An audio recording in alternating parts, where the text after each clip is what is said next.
السلام علیکم محترمینو، یو وظیفه درخوایم چې په دې باندې تاسو عمل وکړئ. ان شاء الله الله تعالی جل جلاله مو تر روان کال لهار آفات او غضب او مشکلات او پریشانیو څخه وساتي. دوستانو، یو ډیره بهترینه مجربه وظیفه ده چې زموږ او تاسو نبی کریم صلی الله علیه وسلم د دې په حق له هم ډیر فضایل بیان کړي دي او د دې صورت د دې وظیفې کم سی طاقتور قدرت په دې کې موجود ده. د دې باب باندې نبی علیه الصلاۃ والسلام هم فرمایلی دي د ټول کائنات کې سی دنیا کې وسیږي د دې په خبرو کې درواغ راتللی سي، خو زموږ او تاسو نبی کریم صلی الله علیه وسلم سی کوم خبره وکړه نعوذ بالله په کې بیا درواغ نسته، نه څوک ثابتولی سي نسته او نه راغلی ده. ځکه سی کافران هم دا یقین لري او دا هم وایي چې نبی کریم صلی الله علیه وسلم چې دا یو داسې شخصیت ته چې په زندگی کې هم د درواغ نه دی ویلي. بل نبی کریم صلی الله علیه وسلم چې د کم صورت د کم آیات د کم وظیفې په باب باندې ویلي دي هغه ان شاء الله دومره طاقتور صورت ده چې کچیر تاسو عمل ور باندې وکړئ ستاسو په زندگی کې څه مشکلات الله تعالی به ټول هغه در دفع کړي. ګوري انسانان چې دي د الله تعالی بندگان چې دي دا له مشکلاتو سره مخ دي.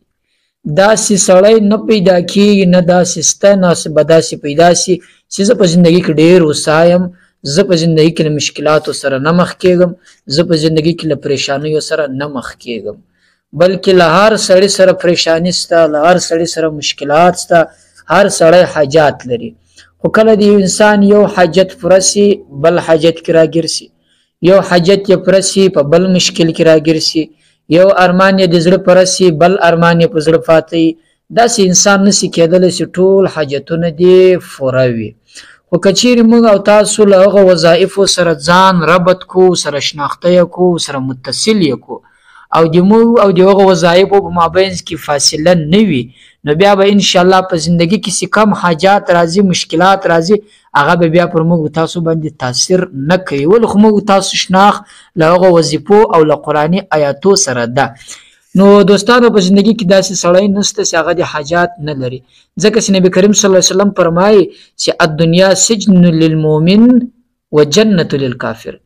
دا دنیا چې ده دا جیلخانه یو زندان ده د مسلمان لپاره او د کافر لپاره جنت ده.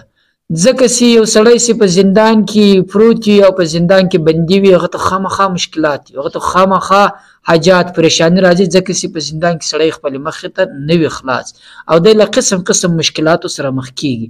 او د کافر لپاره چې د جنت ته چې څه یې زړه وغواړي هغه پکې کوي، چې کم ارمان یې په زړه پاتې هغه فورا پوره کیږي، یعنې دی ډېر خوشحاله زندگی په دنیا کې کوي، هر ارمان یې پوره کیږي. خو په آخرت کې بیا چې د آخرت هغه دنیا هغه جنت المسلمان ده، د جنت د مسلمان لپاره جنت ته، د کافر لپاره بیا زندان. دلته بیا د کافر خبره نه پکې چلیږي.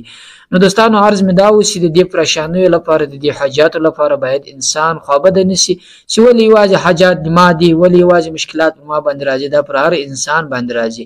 که تاسو یاد کله چې موږ مریضان سو، ګور یو انسان د وګوره ما یو وظیفه وویله قاري صاحب د یو حاجت لپاره، خو هغه حاجت مې الله تعالی را پوره کړی، اوس بل مشکل ده بل حاجت ده، نو ولې باید په هغه وظیفه سره زما ټول حاجات پوره شي؟ دا رنګه نشي کېدلی.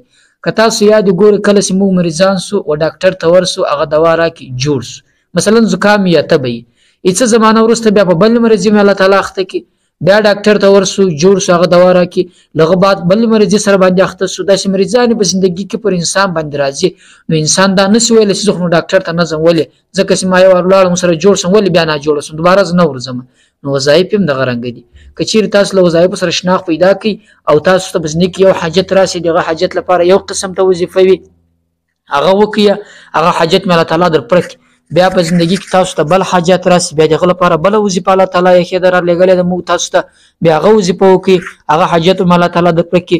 مثلا خو بالاخره درته وایم دوستانو چې په زندگی کې له مشکلاتو له پریشانیو سره مخ کیږي، په دغه وظیفه باندې عمل کوئ، ان شاء الله تعالی الله تعالی جل جلاله به تر روان کال پورې تعالی دغه پریشانیو له مشکلاتو څخه راباسي او ساتي به دې دغه وظیفې په برکت سره.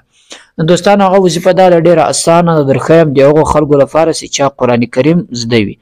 کې د سهار له لمانځه وروسته ووایاست خو ډېر خوندور ده. که د سهار له لمانځه وروسته نسئ ویلی په ورځ کې هر وخت فارغه یاست ویې وایاست، خو د کوشش وکړئ چې د سهار له لمانځه وروسته یې ووایاست. هغه دا ده په سر کې به اعوذ بالله بسم الله چې کله ووایاست 11 وارې درود شریف، له هغه وروسته به یو وار دوه واره که یو وار ووایاست هم صحیح ده، که دوه واره ووایاست خو ډېر بهترین ده سورة یاسین شریف.